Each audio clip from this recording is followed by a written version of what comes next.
some guests who haven't been here. Welcome to At Nourish. At Nourish was our little effort, started 3 years ago. What happened was we started to bring our Hebrew school students in on Saturday. And we thought that we would do a program for their parents in parallel to their classes. And so we started to have a speakers program. And so I'm going to tell you about today's. Interestingly enough, it ended up not being for the parents. You know, they still like to drop the kids off and have a little time for themselves. And I can appreciate that. I remember those days. But for many others, our own congregants and people from the community have begun to enjoy our speaker series. They sort of love it. And we call it At Nourish, so you can nourish your mind as well as eat cookies. So I welcome you to do that. And At Nourish is always focused on people in our community.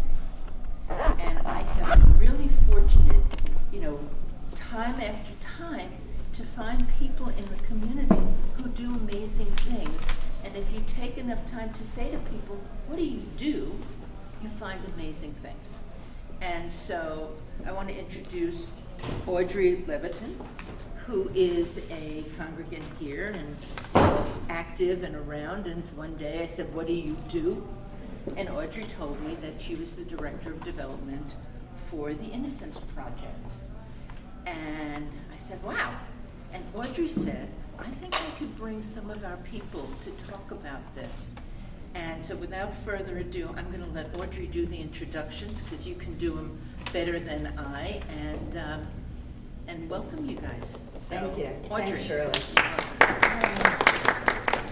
All right, well, thanks everyone for being here this morning. I'm very excited to share the work of the Innocence Project with all of you. And I'm very honored to have with us Huwe Burton and Rodney Roberts, who are here to share their stories with us. They were both experienced wrongful arrest, wrongful incarceration, and essentially wrongful convictions. I am going to talk very briefly about the Innocence Project, tell you a little bit about Rodney and Huwe's cases, then I'll ask them some questions, and then we'll open up to questions for all of you. And the program is an hour. So the reason I'm telling you about the Innocence Project is to create a context for the exonerations and how they occur and the impact that they've had in the country. So the Innocence Project was founded over 25 years ago as a small legal clinic at Cardozo School of Law at Yeshiva University by Barry Scheck, who is still a professor at Cardozo, and his partner Peter Neufeld. It became its own not-for-profit in 2004, and since that time, 365 people throughout the country have been exonerated based on DNA evidence. Thousands others have been exonerated by other means, and there are now over 60 projects throughout the country in law schools and other not-for-profits that work on the local level to exonerate people. The Innocence Project is a national organization, however, and in addition to the casework, because each exoneration is a learning moment for the criminal justice system to look and see how it is that all the protections we believe we have fell apart, and where innocent people were incarcerated for many, many years, including many, many decades. And so we look at the leading causes of wrongful convictions, and they are, in 75% of the cases, eyewitness misidentification, which is often cross-racial. It is invalid science used in courtrooms. So for instance, when people think that they understand science and they come in and experts come in and say that bite marks match this one or fingerprints match that one, we're learning that those things are not either true at all or not true enough. And in fact, one of our accomplishments has been a study by the National Academies of Science that took on this issue and agreed that a whole new framework needs to be done for what is admissible in courts. And we have worked on the national level with the Department of Justice and the National Institute for Science and Technology to create new national standards in this area, so these mistakes don't happen. There is also the issues of false confessions and guilty pleas, which both Huwe and Rodney were involved with, and they'll talk about that, and incentivized testimony, which you all might think of as snitch testimony and having people say things for benefit to themselves. So the Innocence Project, by looking at those causes, also has a policy department, and we have passed over 200 laws in the last 25 years, which has had really a transformative effect on the criminal justice system. And one of the things that's a lead-in to my introduction to these two gentlemen is also our work with prosecutors and the establishment of conviction integrity units, where places like in Dallas, in Brooklyn, the Bronx, have set up projects within the district attorney's office to re-look at cases from the past and go back and reassess whether or not they're incorrect. And Huwe was actually exonerated based on a collaboration between the Innocence Project, the Northwestern Innocence Project, Rutgers. I mean, I congratulated you on an amazing legal team. I mean, had so many lawyers and then universities involved in this. And the Bronx District Attorney's Office was involved in Huwe's exoneration. So let me start with Huwe, and then I'll turn to Rodney. I have some questions for them, and then we'll proceed from there. So Huwe was exonerated in January of this year. He was on parole for 10 years. He was wrongfully convicted of his mother's murder. So in addition to the wrongful conviction and being victimized by that, you were also the victim of a crime, a horrific crime. You spent 19 years in prison. He was 16 years old at the time. And the actual perpetrator of the crime was a downstairs neighbor who actually was found with his mother's car. But because of the false confession, the police just continued to go with their case. So we will get to that in just a few minutes, all right? Is there anything? Look, you'll say whatever you have to say afterwards. All right, thank you. So Rodney was wrongfully convicted of a rape. He was wrongfully convicted of rape. He was actually here living in Montclair at the time. He was 20 years old. He was raising his son, Rodney Jr. He was in school and working. And the cause of his wrongful conviction was eyewitness misidentification. And Rodney also pled guilty for what you will hear are very rational reasons, which is part of the story of guilty pleas. And Rodney also participated in the Innocence Project's Guilty Plea Project, in which he explains why that happens. So without further ado, I have a few questions prepared, and then we'll start from there. So the first question, Rodney, is, can you explain why you pled guilty, how that happened?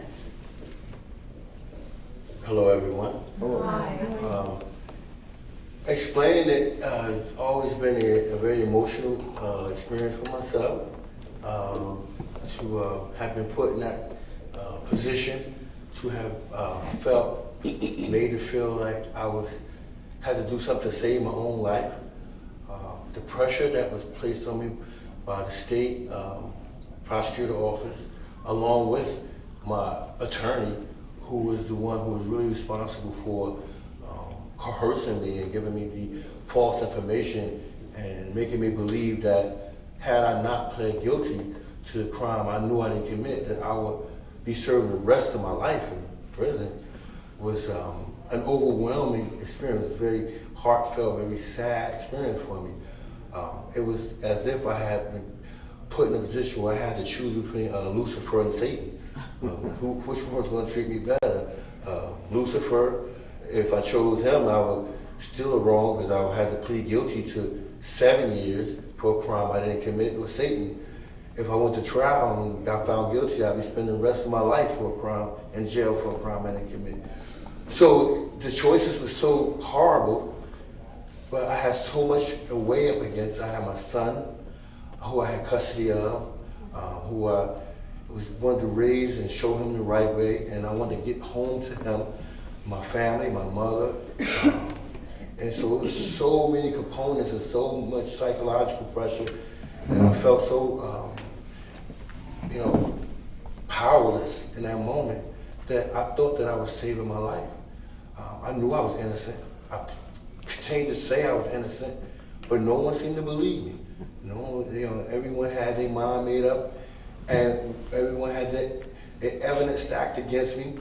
And at that time in my young development, I really felt that it was the only course of action, just to say I did it so that I can move on and get to the next stage and get home as soon as possible. So I was so scared and so overwhelmed by the legal system and all the components that came up against me. And I found myself standing there saying I was guilty for a crime I knew I didn't commit. And everyone asked me, well, what would you do again? And that's a hard question to answer, so at that age, but it was overwhelming and very sad and very heartfelt. I felt like I betrayed myself. For years I was angry with just myself.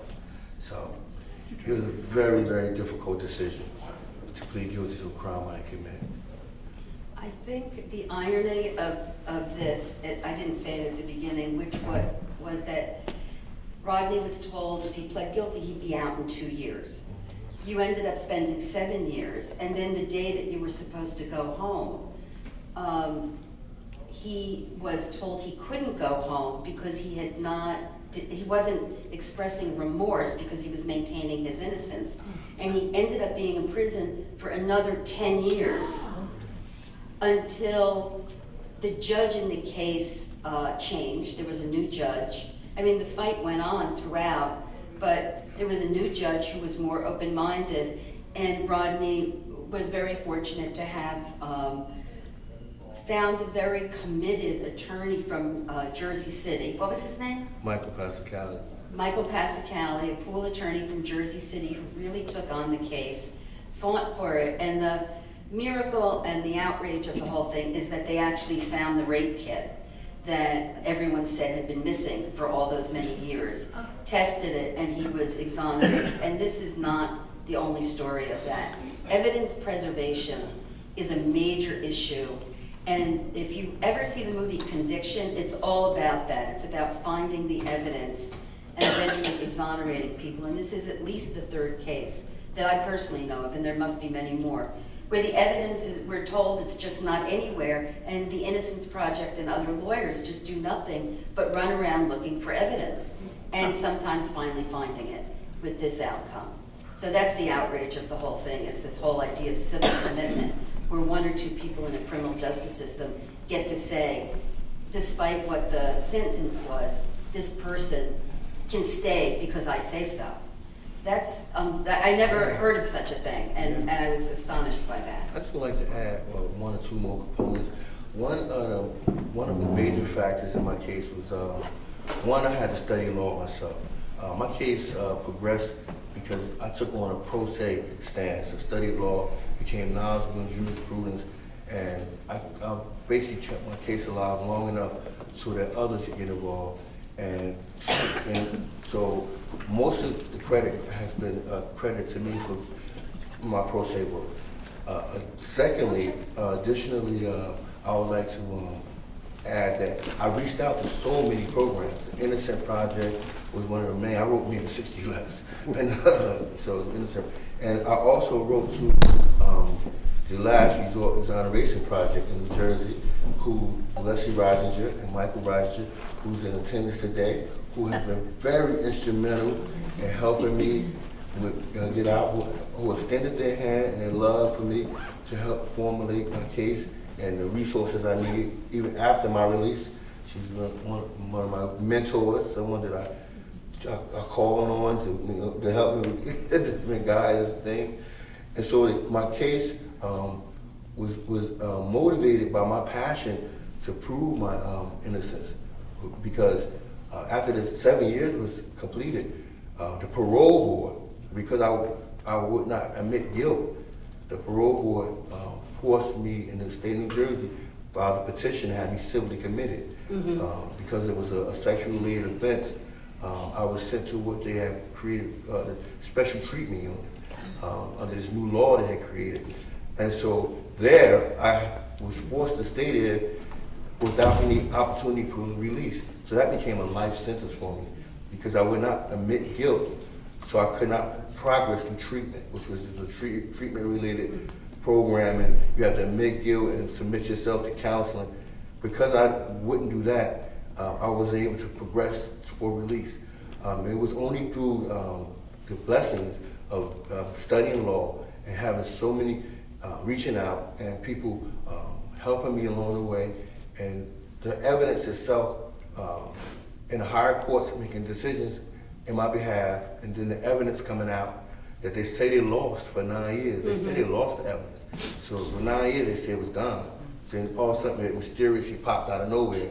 And so because those things collaborated together and came together, that was the result of my exoneration. And I just, I just want to put everything in perspective to how everything worked out and it worked together. Amazing. Wow. Thank you. And I would like to just hear from you, and then welcome. Stand up. What is your name? Leslie Reisinger.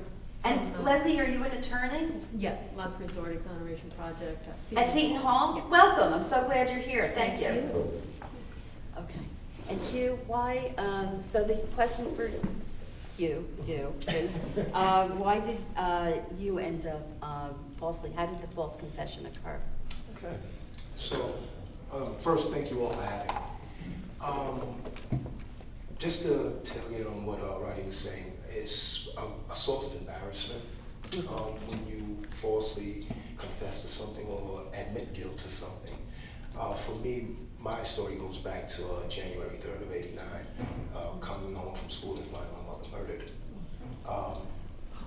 From there, they took me to a family member's house, and I stayed there for 2 days, and they came back to that family member's house, the officers, and said they wanted to bring me back down to the precinct for a polygraph test. My godmother, she said she saw no problem with it, and I'd be right back. I had been in the bed for the 2 days since finding my mother. I hadn't moved, so going to that precinct was the first time that I had gotten out of bed. I'm still not processing at 16 what I just walked in on. And now here it is, I'm in this precinct. And so they asked me to give them an account of that day again, and I did so. From there, it turned accusatory in nature, and they told me that they knew they had evidence that I committed this crime, and it would be in my best interest if I just admitted guilt. Immediately, I'm crying, and I'm saying, no, I don't know what you're talking about. And this goes on for hours. So they then say that, I had a girlfriend at the time, and she was 2 years younger than I was. And they said, well, what they call that, being that she's 2 years younger than you, that's statutory rape. If you don't say that this is what you did, not only are you going to go to prison for this, but you're going to go to jail for that as well. And that's not going to go good for you. Prior to this, I had never been in a back of a police car, let alone a precinct, or been arrested for anything. I come from parents that don't teach their children to be afraid of law enforcement. We are taught that law enforcement is there to help you. And they tell you something, follow what they're telling you. That's how I was raised. So after hours of this, they made me feel as if I wasn't going anywhere, that I had nowhere to go. My family was downstairs in the precinct. They never told me anyone was there. So by late hours or early hours in the morning, they finally made me think that that was the best choice that I had at the time, was to do that. And so I did. What ended up happening, where the story takes an interesting turn, is that shortly thereafter, they sensationalized it in the newspapers. But shortly thereafter, they found the downstairs tenant in my mother's car in Mount Vernon. So now they have the burden of saying, okay, we have to do something here. Instead of just saying, okay, there was a mistake made, we can correct the mistake. I believe that it was, being that it was so sensationalized, they decided to say, okay, well, we'll continue allowing this lie to keep rolling. Unfortunately, it took 30 years before we were able to correct the lie. But I mean, by this time, lives are shattered, lives are lost, you know. So, yeah. So finally, thankfully, on the 24th of January of this year, everything came full circle, and they were able to finally be able to prove that, wow, he didn't do it. You know, So I saw, you know, everyone at the project, a lot of people were at your exoneration, and it was streamed into the office. And I remember you talking about your mom and your dad. Do you want to say a little bit about your father? Oh yeah, It's just absolutely. I mean, some people, well, I've always been asked, how did you get through this? How did you make it? What drove you to just keep pushing with such circumstances? And you know, and for me, it was really my father. Because out of that whole story, I always looked at him as the one who suffered more than all of us. Just to back up a bit, he was in Jamaica at the time this happened. He had just went to go visit his mother. So he had to get a call that this happened, and he had to fly right back. So by the time you get back to identify your wife's body, to find out what's going on, your son is being charged with her murder. And for the next 13 years, you have the burden of dealing with that and raising a defense for your son. And did it with a lot of class, you know, so you don't find that a lot. And looking at his life, it made me say, wow, there's nothing that I can't do if I watch this man do it, you know. So those are the things that kept me going and kept me strong throughout the years inside there. So. Thank you. Rodney, what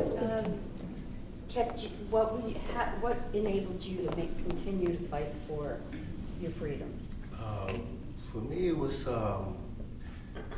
just believing that it was possible, that I can prove my innocence. And listening to Huwe's story, and him tell his story, and you know, and the tragedy of what he had to experience, and knowing that my rock was my mom, and that's how I got through it, you know, and having her at my side as my champion was what pulled me through, and her believing in me, knowing the child she raised, and even to the point where they would kick her out the courtroom because she refused to be quiet, you know, so she wasn't going to have to sit in the courtroom half the time, and just to know that and to have her there, and you know, she passed over a year and a half ago, stopping home. I was blessed to have been released and have some time with her and show her how much I love her and how much I've changed and grown to the man that she wanted me to be. And that was my, she's always taught me to believe in myself, and that there's prayer, power in prayer. And that was all her strength was prayer, and that it's possible. Don't give up. It don't believe in the criticism, and don't believe in the naysayers.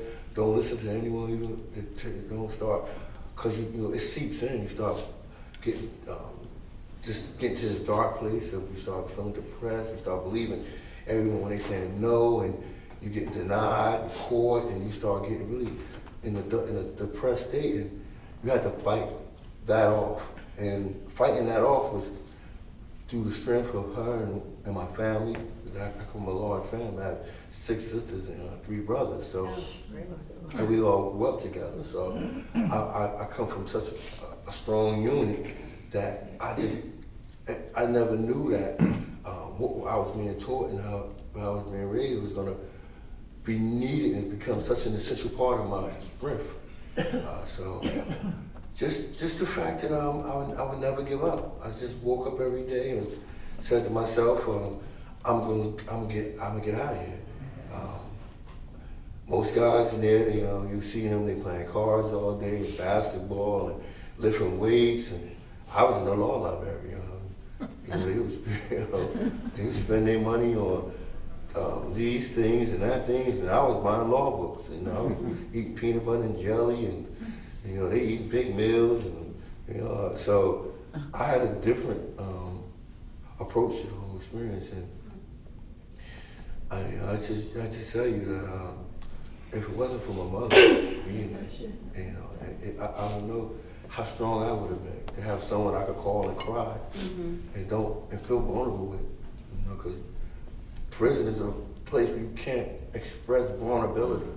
You know what I'm saying? You can't be soft and tender. That you'll become someone who try to take advantage of you.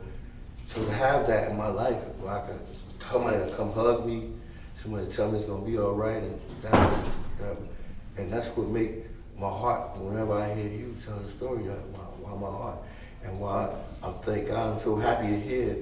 When he was exonerated, I was like, it was me, because just to have his life and have that burden lift off someone's soul, and that, I just, congratulate you, on standing strong through all that, because, like I said, I've never had to experience that without my mom, and thank God you had your father that way, and so that was me, but. I let you know that. Great. I'd like to, I have some more questions, but I'd rather just open it up to questions here. Go ahead. How does the Innocence, excuse me, Stand up so they can hear you. how does the Innocence Project connect with people who are imprisoned? Who takes the initiative? How do you connect? Well, that is a big question. The Innocence Project was actually founded because there were a number of DNA exonerations conducted out of the clinic at Cardozo, and they were publicized on television. Many of you will recall, like the Phil Donahue show or the Larry King Live show, those sorts of things. And people in prison saw that. And in a fairly short period of time, Cardozo had 10,000 letters at its, in its clinic.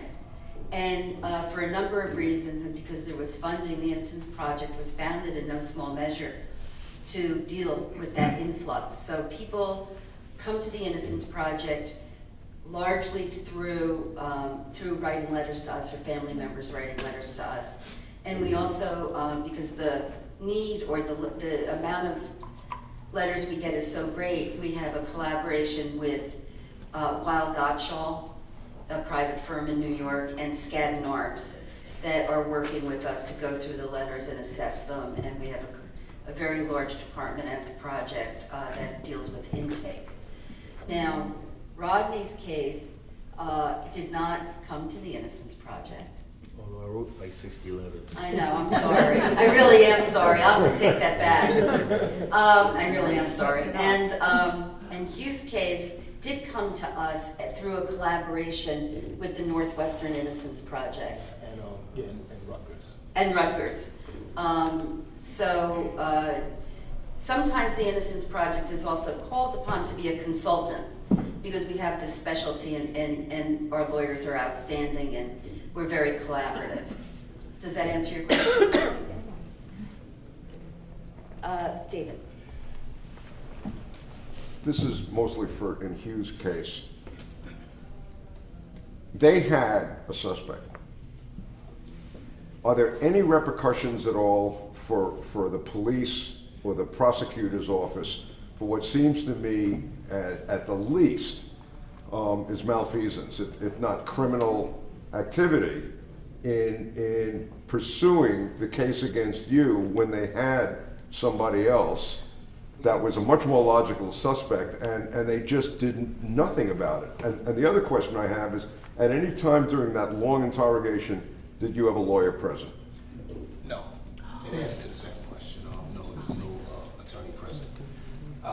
In terms of having or holding people responsible, I know that New York has a lot of things where people are not held responsible for things in which they did with regards to different cases. Like, for me, a lot of people talk about the 80s when my case happened. And if you can remember, the 80s the city was very, very polarized in the 80s. A lot of corners were cut. A lot of people had a need to feel like they wanted to be safe, like black or other.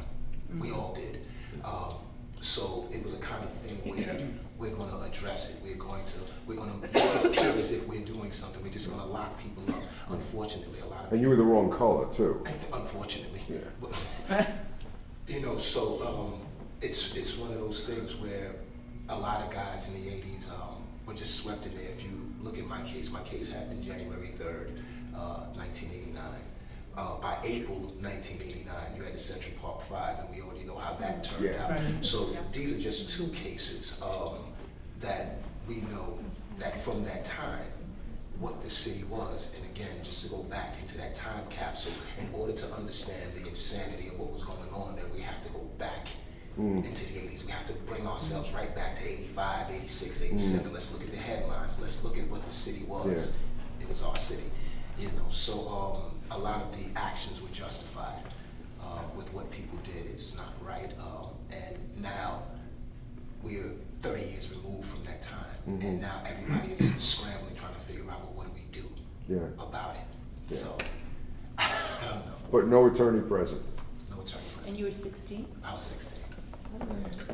Right. Well, again, No parents. and I continue to keep saying it. It was the 80s. We look at these things in 2019 and we say under no circumstances would we stand for that. I think in 2019, if we heard my case again for the first time and they started giving us what they deemed to be the facts of the case, I think everyone would say that that's ridiculous. But in 1989, it made perfect sense. So it's showing you how far we've come, but it still shows you how far we still need to go. All right? Thank you. And this still goes on. I mean, in Chicago is notorious for maintaining this kind of practice of just bringing people in, and they're notorious for having people falsely confess. It's a major national story, and it continues to go on. I mean, for me personally, the shock that you're experiencing now is I'm way over that shock, because you have no idea how flawed the practices are in the criminal justice system and how much money it requires to get really good legal representation. And like what happened to Rodney, it's like you can have his lawyer, you can get 2 years or you can get life. Choose. And that's a lot of the legal representation that people have. So there are a lot of problems, the money being not insignificant. Sarita, I know you had a question. Yeah, I wonder, you were recently. Louder, please? Yeah, you recently released, you're trying to get back into your life. So can you speak to that? What supports you get or lack of supports? How is that working out? And then Rodney, you've had a chance to get back into your life. Can you speak about what that process was like of getting back out of prison and back into the world? This is also a good chance to introduce Della and Shanta. So Can you do, they're guests of Rodney and Hughes, so I'd like to just okay, include them and this- welcome them and thank them Talita both Della for being here. James, my fiance. My rock right there. So, I mean, words can't begin to explain the tremendous support and compassion and love she's given to me to help me through this process. She's definitely made me a much better man, to say that, and she's no nonsense. Yeah, come to accept that. So, but she's here today, and I just ask God that she continues to be here. And, oh, I'm sorry. And this is my fiance, this is Chantal. And definitely, we are a handful for each other. And it's a good handful. Definitely keeps me on the straight and narrow when life has other ideas that kind of get you to, veer off to the side. And I'm just thankful to have someone there that can be afraid for you, even when you're not smart enough to be afraid for yourself. So, yeah. So saying a little bit more then to Sarita's question about how you're getting reacclimated into your life. Okay, so the exoneration was the 24th of January this year. However, I was paroled in 2009. I just never stopped fighting. A lot of people, when you get out of parole, it's like, well, I'm here now, So what? I'll just see what I can get from my life and just keep moving. That wasn't enough for me, so I never stopped fighting in the 10 years in which I was out here. That was too much of a cross to bear. That wasn't mine to bear to begin with. So since I've been out in 2009, I came out the gate just working. I've done all sorts of jobs. I've done driving a forklift. I've worked on roofs, doing roofing. For the last 8 years, I've been an elevator mechanic. So if you're on an elevator in New York City, chances are, I don't know if that makes you all feel safe, but I probably had a hand in building it. But in terms of how I've adjusted to being out here, when I came home, it was the height of the recession. The bottom had just fell out in 2008. Yeah. So anyone who had promises of anything, a few dollars, a job, an opportunity, most people who were out here didn't understand what was happening. So they couldn't extend themselves to me but so much, so I had to kind of find a way. And from being in there from 16 and then coming out at 37, you're trying to figure out, okay, what is a 37-year-old supposed to be doing, Let me figure it out. So that came with its own bumps and bruises along the road, but just being committed to being able to sit here today and say I'm exonerated, I think those were the things that kept me going. So days where I knew I was working on a job where I know I should be getting more for my labor, I just kept doing it, and things just always happened for me, and I just kept growing. So I haven't been working since the exoneration because it's too much. You do interviews here, or somebody wants you to come speak here. I really wouldn't be getting much work, and it wouldn't be fair to guys that I work with because elevators usually carry 3 or 4 guys to make it work. So if it's one guy saying he can't be there 2 or 3 days out of the week, or he has to leave at 12:30, it's really not fair to the other workers. So I just took a bit of time off. My bills are not as lenient and understanding, but For me, it was the same enthusiasm. I was exonerated March 2014. So it's been 5 years for me since I've been home.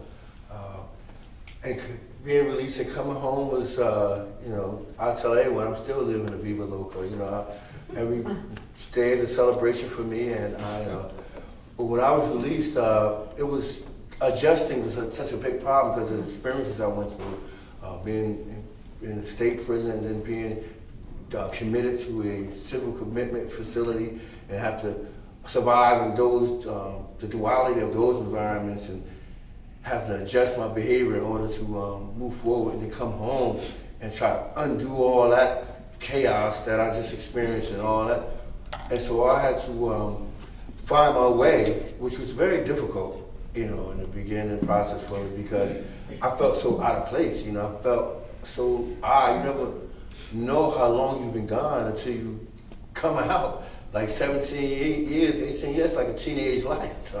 So I came home and so many changes had happened, and the world had just gone past, and we went and got itself in a hurry.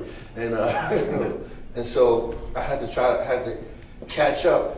And in that process, I just felt that I had this voice inside me that I needed to let others know what was going on, and that what happened to me, it was so wrong, and that I should be saying something about this. And so I started reaching out to different other programs, other people. I was sitting down looking at TV one day, all confused, and I seen another exonerated gentleman named Jeffrey Deskovics, who was on TV at the time, and he was saying some of the things that he was experiencing, I was experiencing. I was like, wow, this guy knows me. It seems like he's talking about me.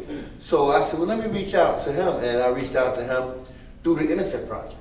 I contacted the Innocence Project, who sort of adopted me as like a surrogate son. Like, we're gonna come on, Rodney.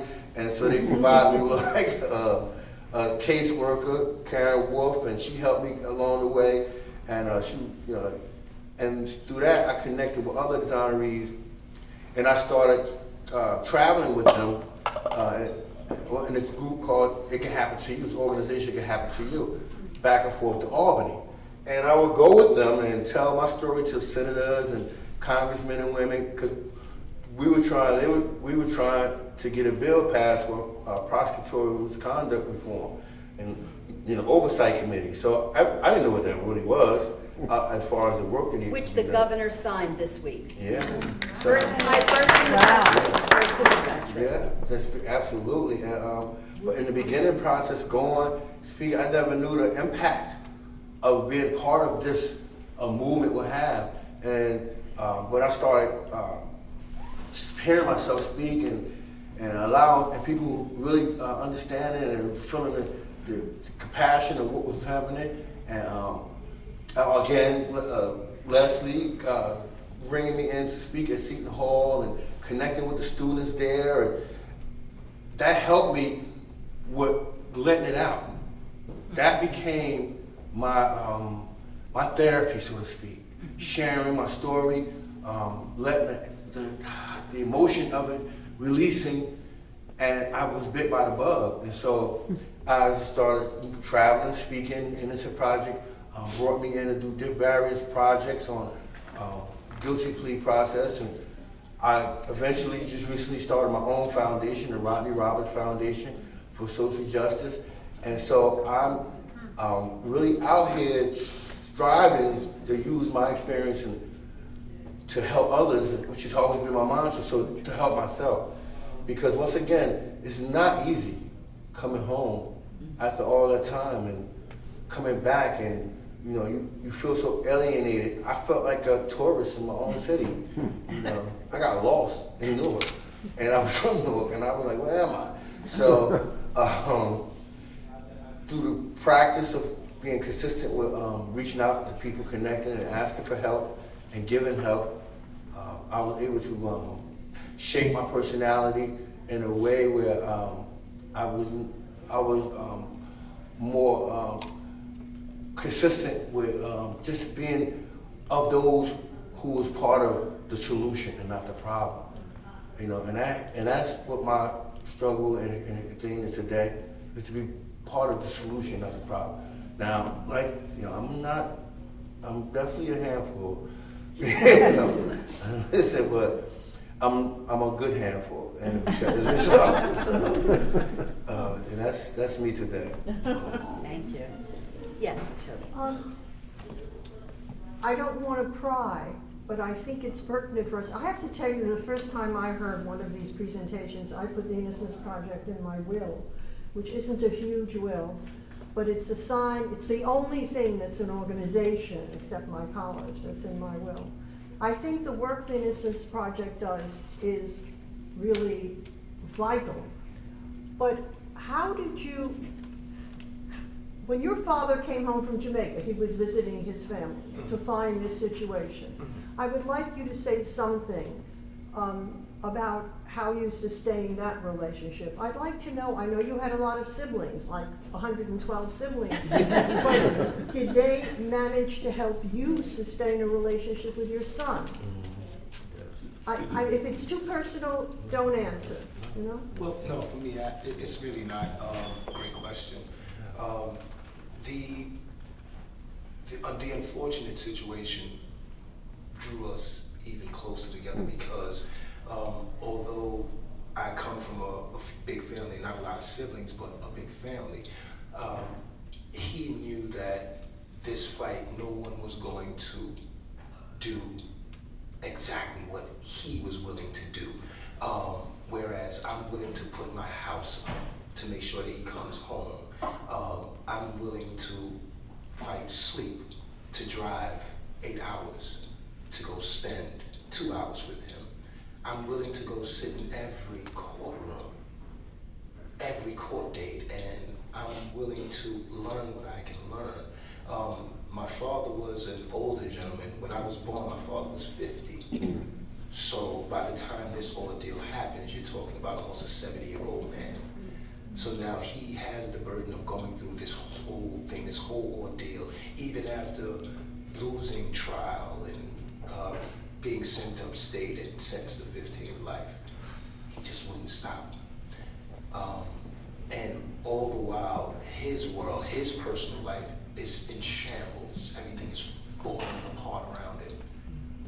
But he's doing everything that he can to make sure that this child has at least a strong defense.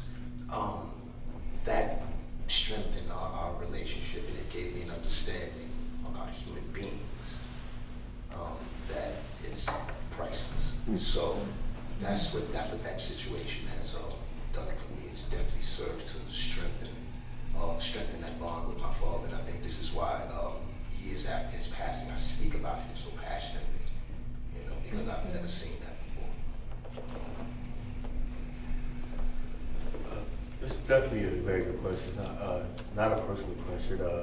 In fact, the question itself just speaks towards just how we were all raised together.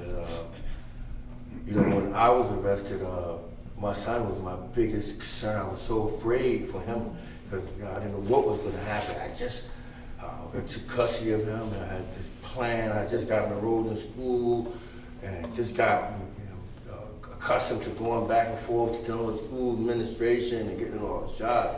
So I just had this strong parental feeling, and when I was just snatched away from him, the whole part of me pleading guilty to the crime I committed was because I wanted to get back to him. I didn't want to leave him out there. So, and in my family, we've always been a close family. That's one thing. I didn't really have.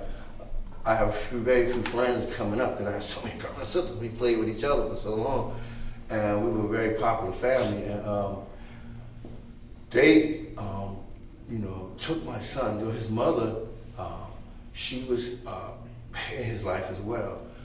But my sisters took my son, my sister Arnetta, and she became her son. He became her son, and to this day, she still say my Rodney. Like, you know, that's my Rodney. Like, I have to tell you, that's my son. That's my Rodney. So, and she raised him, and he's a very, very, very good young man. He's grown. He's very well-rounded, very heartfelt, very thoughtful, very humble. He's a big guy. He's like 6'4" or 6'5", like 290. He's a really big guy. Be hugging him. He's like, "Hey, Dad." How old is he now? He's 28 now. What's he doing? He's done security. He was just recently working at the New World Trade Center doing security. He's very dedicated in church. It's a faith-orientated, and that helped me to know that he was safe during my course and through my struggle. That I knew that he was somewhere and being taken care of. But it's with my family. we had a way about us as a family that we would laugh through any situation, you know, coming up, you know, we had, even in our household, sometimes we struggle when parents, I have my mother and father there, but so many kids, sometimes the lights would go out. You had to pay the light bill, and, you know, but somehow we turned that into like a fun time. You know, we playing hide and seek, and, you know, when they turn the lights on, we're like, no, turn them back off. So we grew up understanding how to unite even in the hardest times, even then. And so we always had, and still to this day, we have that same bond with each other, you know. And I used to get visits a lot. They would come see me, but it just came to a point where I would say, well, when you come to see me, and they'd be like, when you come to see me? You know what I'm saying? So they would encourage me, help me to fight for your freedom. Come out. We don't want to keep coming in. We don't know, and we don't like to come through a jail. We gotta be pat, searched, and go through the machine. But we're gonna do it because we love you. But continue to fight to get out, because we believe in you. And I just want to say this in regards to the question. On the day my conviction was vacated, I had like a big support system, this whole side of the courtroom, which is mine, like family, a few friends. And so when the judge, and my mom, so when the judge said that she apologized and she was wishing she could, and she said, I'm vacating your conviction. Oh man, the courtroom erupted. You know, I mean, they had a whole service back then. I thought I'd turn around and roll on the floor or something. You know? They really went, and so the judge gave them that time. And for me, that's what brought the tears to my eyes, because they felt vindicated. It was for them. You know what I'm saying? Because they believed in my innocence. They knew that I didn't do this. And for them to have gotten the opportunity to be vindicated and shown that everything they went through was for someone they really believed in, that moved me in a way where, I mean, still to this day, I just hear them cheering and erupting. And I just happy to be home. Cornett? This is more a question for Audrey. Do you suppose you could summarize what you see as the systemic issues in you and Rodney's cases? I know in both cases we have coerced confessions, manipulated confessions, and in Rodney's case we have the improper handling of evidence. Are there others, false witness testimony, or any of the other issues that the Innocence Project deals with? So as a staff person at the Innocence Project, I've explained what the underlying causes are. And that's my phone. So I'm sorry for that. It'll go to voicemail. But I do have opinions about it, and I don't think that there is and Huwe was speaking to me very brilliantly about the prosecutors being in the last line of defense against a wrongful conviction. And if I had to say, what is it, the most systemic problem is an adversarial system that is about winning and not the truth. Because they should have known in Huwe's case this was an obvious alternative suspect that was the person. But yet there's an unconsciousness, there's a lack of understanding of the humanity of the people involved in the system that come across the prosecutor's desk. You can't, it's not all about the police, it's the prosecutors who are in the position to stop something like this. So we are at the Innocence Project actually dealing with the issue of prosecutorial misconduct, as well as creating relationships with progressive prosecutors who want to set up conviction integrity units and work in this way. It's a major thing. Also, the evidence that is allowed to be admitted in courtrooms, the need to educate judges about what's right science, what's not science. We have still a department, or a strategic litigation department, dealing with that. It's all very systemic, and it comes from the fact that everything is jurisdictional and state-based. So you can have a really great city doing really great things, and then have another city with a different set of leadership thinking different thoughts. So there's all of that. Do you want to say anything about any of that? Me? Yeah. I would just thank you for always coming out and making sure that the community becomes aware of these problems. And I keep thinking, gee, I would like to come also to speak about our work at the Last Resort Exoneration Great, Project. see me afterwards. And I also wanted to, I don't think Linda Ariel is here, but the reason I found out about this from an overseas congregant, Hannah Levine, whose sister-in-law is. Linda, Oh, yeah. Linda is away taking care of a sick friend. Oh. Otherwise, she would be here. Okay. So I just wanted to give that a shout out. Thank you. Thank you. Go ahead. I think your observation, Audrey, is very much on point about the attitude of prosecutors, that it's all part of the game, winning is all. Now, I practiced criminal law for over 50 years in New York and New Jersey, and I made that observation. But one of the things I have observed, and I was wondering whether you can confirm this from your experience, is that there seems to be a bit of a transformation in the prosecutors' offices. Yes. Reflected in the fact that they're creating units to review these cases. I especially am talking about Brooklyn, Kings County, where I practiced, and I still have an affiliation, and I belong to the Kings County Criminal Bar Association, where the attitude of the prosecutors in general is much more receptive to the idea that maybe, just maybe, their case is not what they think it is, or what they want it to be, and they'll be open to that.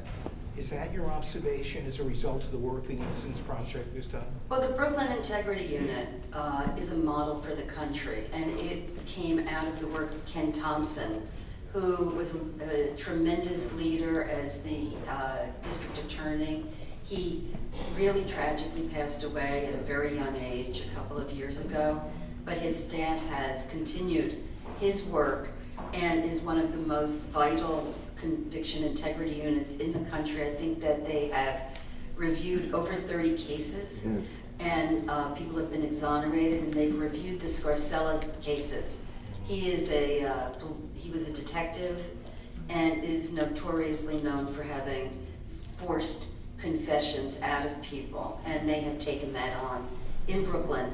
The Dallas also has an amazing conviction integrity unit, and it's a very important project of the Innocence Project to continue to create these relationships and encourage them and work together with prosecutors to have the adversarial system has its place, but not when it leads to it just doesn't have its place when it leads to something that's tragic. Just to follow up, do you find that when you present a case to a prosecutor's office, such as Kings County, how receptive are the prosecutors to look into the case rather than resist it and force you to go before a judge to argue the case? I mean, most of the work of the lawyers, I believe, I'm not a lawyer, is really litigating in court to get DNA testing. And where other prosecutors would just say, sure, have the DNA tested. So it's, you know how the system works, which is that it's state by state, city by city, jurisdiction by jurisdiction. It depends on the culture of the place you're dealing with. And as time goes by, we're hoping for more transformation, more reform, more open-mindedness, and it's going to take time. I think a major accomplishment is to get in the prosecutor's offices to go ahead and create their own unit. Yes. And it's as a result of the Innocence Project and other similar programs work that they did that. And that's a major accomplishment because they are critical to this review. Yes. So to that question, since I've been home, part of the work I've been doing is fighting against prosecutorial misconduct and being a part of different organizations that have helped lobby bills for prosecutorial oversight. And my experience was, I first went to Albany. That was my first experience as a lobbyist. And the first year we went, we were very successful with getting the bill pushed forward and even made it to the Senate floor. But it came behind a rent control bill, so any bill that comes behind rent control, New York is dead. So the next year we came back, ready to fight again and push the bill through, And what caught us off guard was that the prosecutors at this moment had got wind of us. The first year it was like somewhat of a sneak attack to them. But the second year they came with such a large and forceful delegation because they did not want any oversight.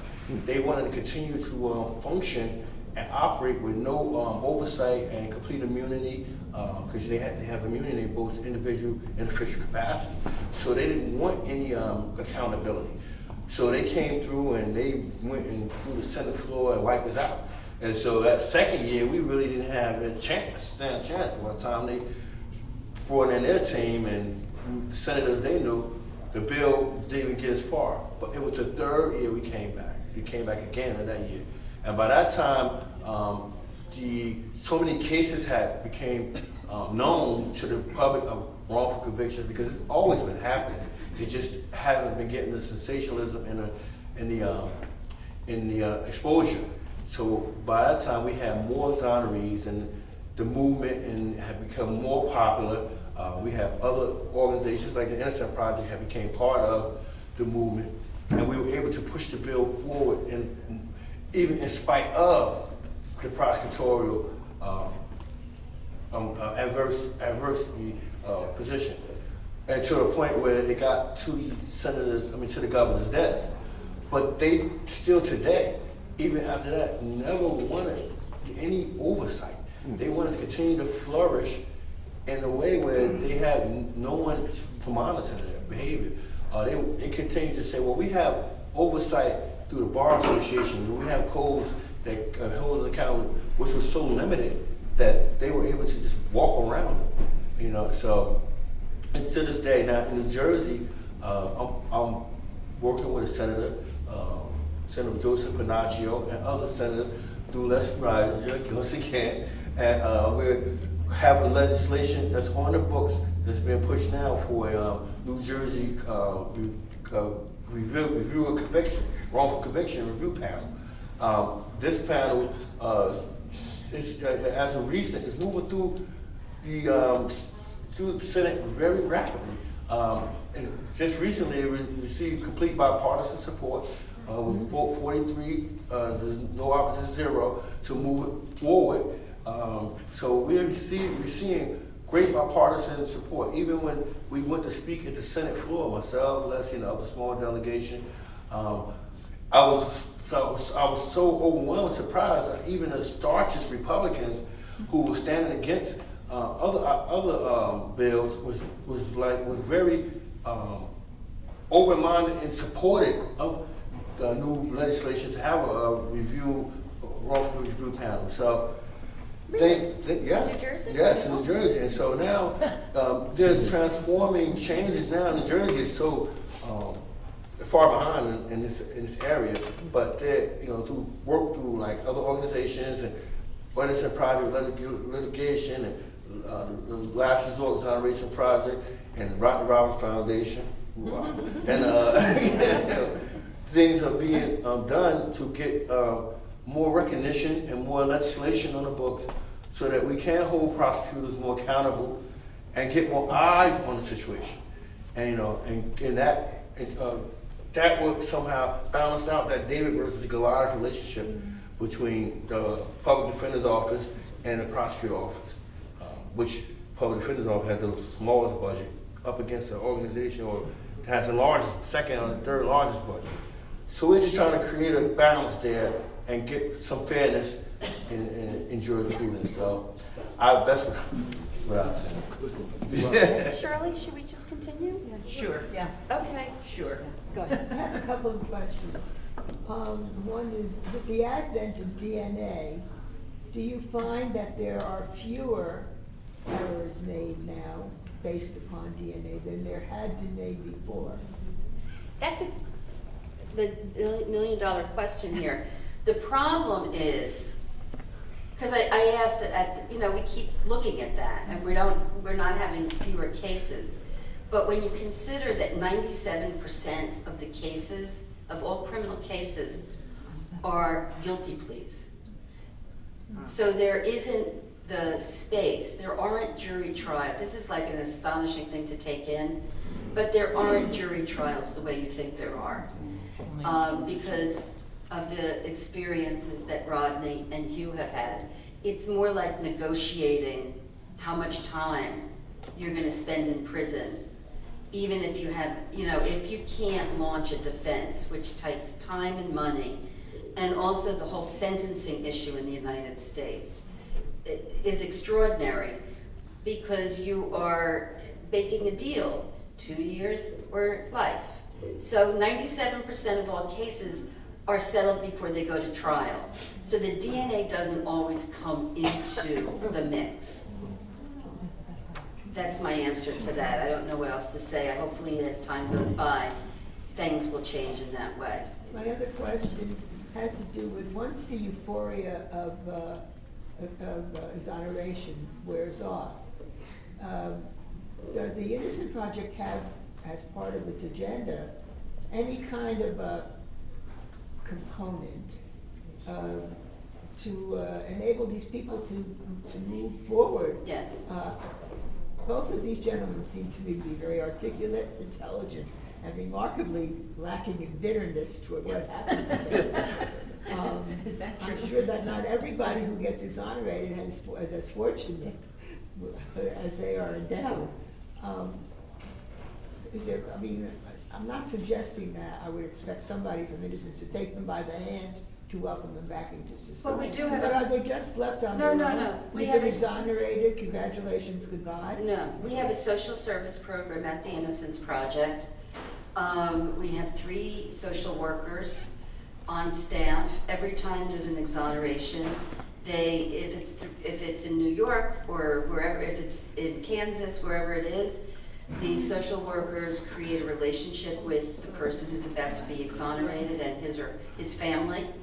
And then we also help very intensely in the first year post-exoneration, and we also have an exoneree fund, because people leave oftentimes without anything or not much, and that is about $20,000 to $25,000 a year to help pay for first and last month's rent, clothes, doctor's bills, those sorts of things. So people, and it's a community now, so people have a lot of support, and that came to us as a legal clinic about 10 years ago when we recognized that it just had to be that we had that service. May I speak to that, please? Yes, please. I'm sorry. I'm really grateful that you asked that question, because obviously not all exonerees have any contact with the Innocence Project at all, except peripherally. We actually have exonerees in New Jersey who have not been able to find employment, and they are really desperate to find employment. So I thought I would put the word out there that if anyone has any ideas for how such assistance might be provided, employment is really the main. Yeah, right. And also to add to what she was saying, to add to what everyone has been saying in this regard, no state has any agency set up or designated to help exonerees get made whole again. There's nowhere we could go for housing assistance through the state, with counseling, employment assistance, reintegration and assistance. There's nothing exists as if they didn't imagine themselves ever making a mistake and putting someone innocent in jail, that they would have to designate an agency to help make that person back whole again. So that lack of resource is very, very tragic, because when you're home, you're looking for employment, your counterparts are guys on parole and probation. You have to go to like the re-entry programs, and now you're innocent, you're exonerated, you're in the power in a different way, but yet you're still seeking employment in the same arena as those on parole and probation. And you have to tap into the resources available to them, which aren't necessarily available to yourself. And so there's a big absence there, and it makes it so hard to come home. Like in New Jersey, the law is for compensation, and Christopher Christie wrote this component into the legislation that if you plead guilty to the crime you committed, you're not given any compensation, which is $50,000 a year. So myself, because I was coerced to plead guilty to the crime, and I was proven that I was coerced, and I was exonerated even through DNA, I didn't get any compensation because of that component of the legislation in New Jersey. So I had to come home and just build from nothing. And luckily I have family and my wits about me, and I was the blessing of not being as bitter, so that made me more approachable. And people were more willing to work with me, as opposed to me being angry, because I am angry, upset about the matter, but I let that speak in court in my federal lawsuit for compensation. I let that anger represent me there, while I use the better part of me to feed back to society. So I have one thing to say, then I want to call on David, which is that there is a bill right now in the state legislature to undo that particular stipulation, which would open it up. It's happening right now, and in a follow-up, I'd like to send it out to the congregation. That'd be great. Okay, David? In New Jersey, I don't forget what the titles are, the equivalent of the district attorney. They're appointed positions. In New York, they're elected. The DAs are elected.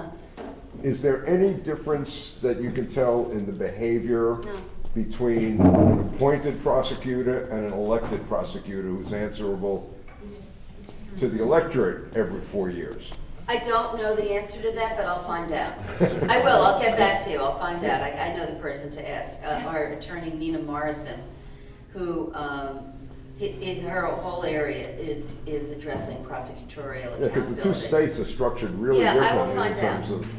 But I think if you go back to your comments about New York in the 80s, with DAs being elected, they were being elected on clean up the city platforms. That's right. Yeah. So they were quick to,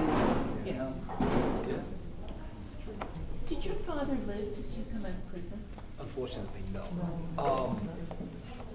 Unfortunately, with my father, the last time I saw him was 2003. I was in a place called Fishkill, and he came over. His health was failing, and the medical care that he was going to be afforded here was a little bit better than where he was staying in Jamaica. So he came over with a cousin of mine. As part of his trip coming over, he was obviously going to come up to see me, so she brought him up to see me. It was great to see him. Sadly, Alzheimer's had really kind of ravaged him, so by the time he had gotten there in 2003, he didn't even really know who I was. So he died, I think 2005, May 20th, 05. So he never got a chance to see me come out, nor did he get a chance to see the exoneration. So. Sure he has. Yeah. Barbara? I was just wondering, is there an attitude when you're inside of the other prisoners or the guards and everybody towards people who continue to profess their innocence? For myself, it was like everybody was saying that. It was like if the guy that's guilty was like, okay, they framed me. Yeah, what are you here for? They set me up. What are you here for? I didn't do it. They framed me. So it was like everyone was like saying that. So the attitude, that's what made it so hard to, you are innocent. You have to like find a way to like separate yourself and carve out your path to let people know that, listen, I really am, And so I guess it's the way your behavior at that point. You stop saying it after a while, and you start proving it, So, and it takes on a different mission at some point. I agree. Adrian?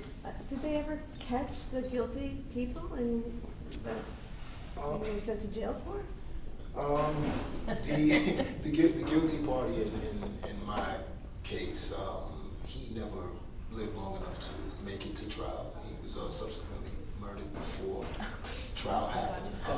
However, they knew for a long time, maybe days days after they arrested me, they knew that they had an alternate suspect, and that there was a great likelihood that it's this guy who committed this crime and not this 16-year-old child. But I mean, I guess they decided to say, well, we're just going to bypass that. So, yeah.